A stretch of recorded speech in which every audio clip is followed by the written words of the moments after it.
Hey everybody, Robby Stevens here, and today I have a discussion video. And it's on a topic that I do talk about quite a bit.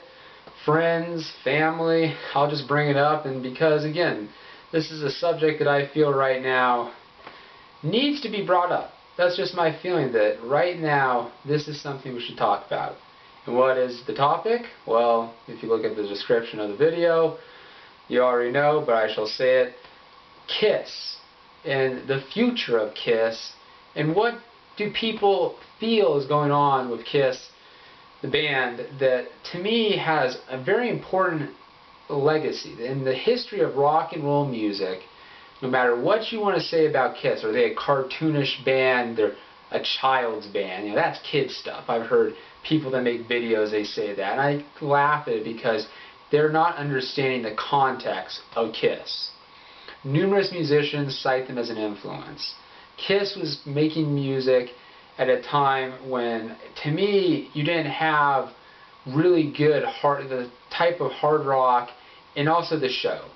The theatrics that Kiss brought, besides Alice Cooper, Kiss brought rock music to a new level in the theatrics. Okay, most of your bands at that time, they sat on stage and they played their instruments, and sometimes they played an acoustic guitar and they just sat there doing nothing.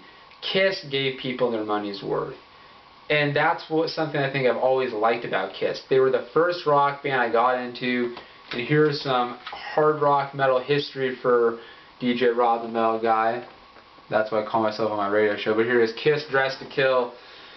I bought this CD when I was in elementary school. Okay, I was in either first or second grade. Rock and roll all night, party every day. I sang that. And then you have, again, room service. I didn't know what Paul Stanley was talking about. I thought he was always hungry, and he kept having these girls bring him food. Later on, I figured what it's about. But no matter what I think of the lyrics, the song's catchy. It's got a great riff. It's got just a great sound to it. Kiss has this quality. Again, no matter what you want to say about them, they always wrote very catchy songs. They had great hooks. They just, again, when it came to writing, the lyrical content may not be deep. It may not be Rush, you know, that makes you think. It has a really strong, deep meaning. But with Kiss, you got something that was enjoyable. It was rock and roll. And again, the musicianship, what do you want to say? Ace Frehley, again, if you really listen to it, don't look at, oh, they wear makeup, so that means they're not good musicians, and theatrics. No, focus, listen to a Kiss song, and you will hear some really creative guitar playing from Ace Frehley. The guy comes from a musical background, his family trained musicians, and Ace always gave people something that was very explosive in his playing, you know. And Dimebag Darrell, I think, he took a lot from that. Again, Ace Frehley is one of his favorite guitarists. He cites him as an influence, so there you go. Kiss, very influential. Current Kiss, though, I have to say, again, I am a fan of the old Kiss, and the new Kiss stuff, I'll talk about it a little later in the video, what I feel. I just have a harder time getting into it. Again, an album like, here you go, Alive, a classic, important album. It sums up Kiss's early history. To me, if you want to get into Kiss and start, you know, listening to Kiss, if you out there have not heard of them, which I'd be shocked, you gotta check out Alive, because that's a great kind of snapshot of what Kiss was doing at that time. Again, a reason why Kiss is in the Rock and Roll Hall of Fame, and they should have been long ago. The Rock and Roll Hall of Fame, they're just morons. Everybody out there, I think, should realize that by now. They snub bands, and a lot of people can say, what's the purpose of it? But to me is, you're respecting the people that have made an impact in the history of rock and roll. In Kiss, they've done that. I interviewed Dave Brockie, Otis Urungus, and when I said, was Kiss an influence, he said, of course. He even said that, you know, they should definitely be in the Rock and Roll Hall of Fame. It's ridiculous. Again, they're a band. What they were doing at that time and what they've done has given a lot of other bands the theatrical understanding that you can create catchy music, good hard rock, you know, metal music, and yeah, you can have some theatrics with it, but if you work hard, if you pound the pavement, if you're hitting the road and giving people a show every night, that's what it's about. Unfortunately, this new Kiss, I do not feel is all about giving the people what they want. Geddy Lee and the Rush Beyond the Light stage, documentary, he said Kiss was a band that gave you your money's worth, or something like that. That Kiss was a band that when you went to see them, they made sure that the money you paid, you went home and said, wow, that was worth every cent that I paid. Everything about that show makes up for the cost. Nowadays, all Kiss wants is your money. Gene Simmons, I don't feel he cares as much about making music and really getting out there and giving the fans great shows and also affordable shows. Because let's be honest, going to a Kiss concert nowadays, it's going to cost you almost $100 or something. It's not affordable. That's concerts in general, but also what Kiss is doing and the whole Kiss world, the whole, I guess you would call it, the realm of Kiss right now to me is very chaotic. And I want to hear from multiple people here. I want to create discussion, in the comments section and also out there in the, Kiss community. What's going on? Again, does Kiss have a divide? Because I feel that there's some fans that really enjoy the old Kiss and they have a hard time continually supporting this current Kiss. And I'll be honest, when people attack Kiss and they make fun of them, I defend Kiss. I really do. I try my best to defend Kiss. I say, hey, they're a band that has importance. Their musicianship, it's a lot better than you think. I think a lot of people are arrogant when they make comments about Kiss. Again, I call it rock elitism. Kiss is a band that has had just, again, influence beyond. You don't understand this band's influence over the world. A lot of people cite them. Again, back in the day, Kiss was one of the hottest bands. I'm having a hard time, though, people. How do I continually support a band where I feel that the musicians, they're not genuine? That's what I'm starting to notice with Kiss. I don't think they really respect and really pay attention to their core fan base, the fan base that has really put Kiss to where they are. I don't think Kiss would be at the level without the loyal support of those people that love the music, that really love what they were about. Nowadays, they're about football teams, reality shows.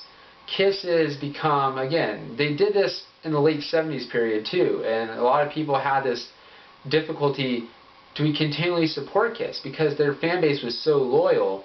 When Kiss started to change with the times and trends, writing disco songs, some fans said, well, I have to support them still. I love this band and what they've done. It's enjoyable music, and when I see them, they're great.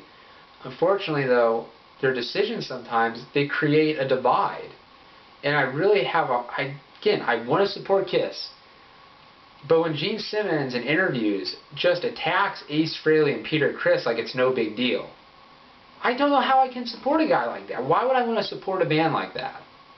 Where a guy, again, he's in an interview talking to the person, and then they bring up Ace or Peter. Again, if people bring up, would you do a reunion show? Gene Simmons, he starts going, well, Ace and Peter, they're a bunch of druggies, and I don't like them. I think that this current Kiss lineup is great. I will say, the current Kiss lineup with Tommy Thayer, Eric Singer, Paul Stanley, and Gene is not horrible. Again, I've listened to some of the live stuff, and they still, put on a crazy stage show. They have, it's over the top now. I don't think it's as intimate as those early shows when they're in the theater and they're breathing fire, Ace is shooting the rockets off his guitar. Nowadays, they're on a stage in an outdoor arena, and I don't know. To me, it's just not the same vibe. I would have loved to see Kiss back in the day when they were first starting out, especially if they were touring with Rush, that 74, 75 period. That would have been awesome to see. But Kiss has just become so different. And again, the way Gene and Paul act as human beings, it's very unfortunate to, again, you're a fan of the band, and then you see how they act, and then it translates into their decisions. I just don't see it as what Kiss should be about. When they make music, again, Sonic Boom, I personally thought was Sonic crap. It just sounded like a bunch of recycled songs and structures that Kiss had done back in the day, trying to put a modern spin on it. To me, there was nothing really that took from the old and also added something new. It was just really just watered down generic Kiss. I will say Monster was now that surprised me, and I really thought it was a decent release that had something going compared to what Sonic Boom didn't have. So I was hoping, okay, Kiss can, continue with this, and we'll see what they do. Unfortunately, they get inducted, again, it should be fortunately they get inducted in the Rock and Roll Hall of Fame. Finally, the morons realize it at the Hall of Fame to put them in. But right before they go in the Rock and Roll Hall of Fame, all I heard in interviews was Gene and Paul saying, we're not going to perform together with the original two, Peter Criss and Ace Frehley, we don't want to perform with them. And then Paul Stanley would go, Peter Criss, he's a racist. Really, Paul Stanley, why do you have to do that? Again, maybe he did say comments back in the day, and then he also said Ace Frehley was a racist. And when Paul Stanley came out with his book, I called it Paul Stanley just trying to attract attention, bringing up all these things and accusations and all this stuff that to me is just outrageous. You can discredit a lot of his stuff, and it's funny because Ace Frehley, I heard, he's married, or his fiancée is a Jewish woman, so I just don't understand Paul Stanley. To me, the guy really has inflated ego syndrome, and so does Gene. Again, Paul and Gene together, it's just one of those situations where you really don't think these two guys live in the real world. They kind of live in this, world that they create. And if anybody says, hey, wouldn't it be cool if the original lineup got back together? They start saying, oh, well, in my world, that doesn't happen. So they have to attack Ace and Peter. They have to do all these different things. Now, another reason why I wanted to make this video, and I also want to get some feedback and see what the KISS fans, the current KISS Army, I used to consider myself part of the KISS Army when I was young. I said I'm a KISS fan to death, and nowadays I don't say that. I'm sorry. I just can't support it.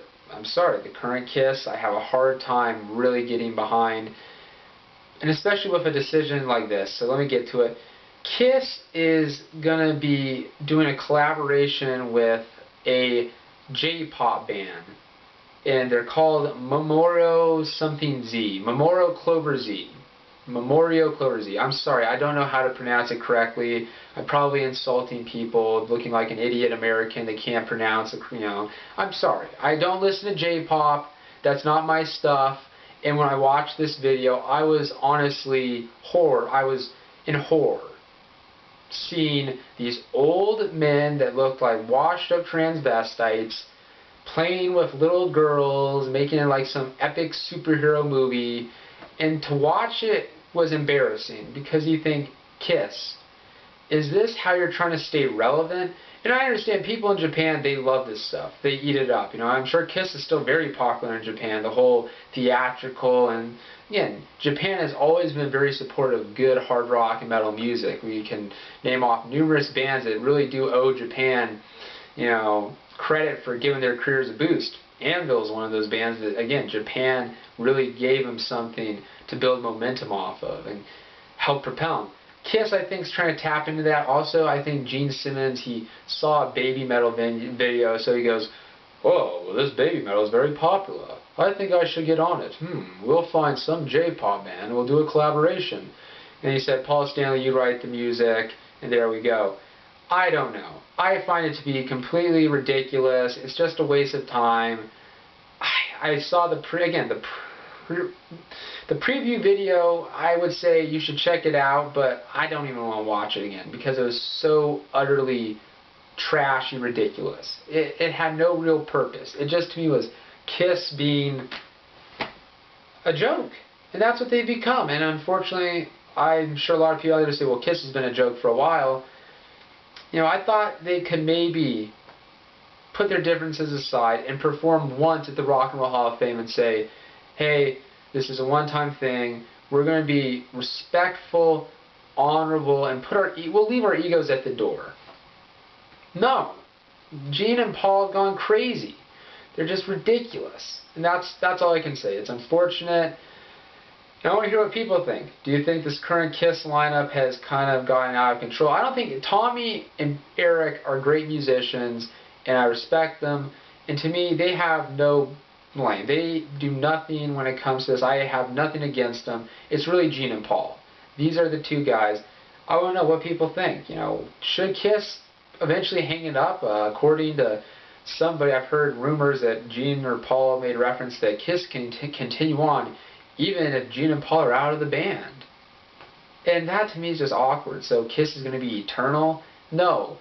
I think this is a band that has an important rock and roll legacy, that has a great fan base, that's been loyal and supportive for many years.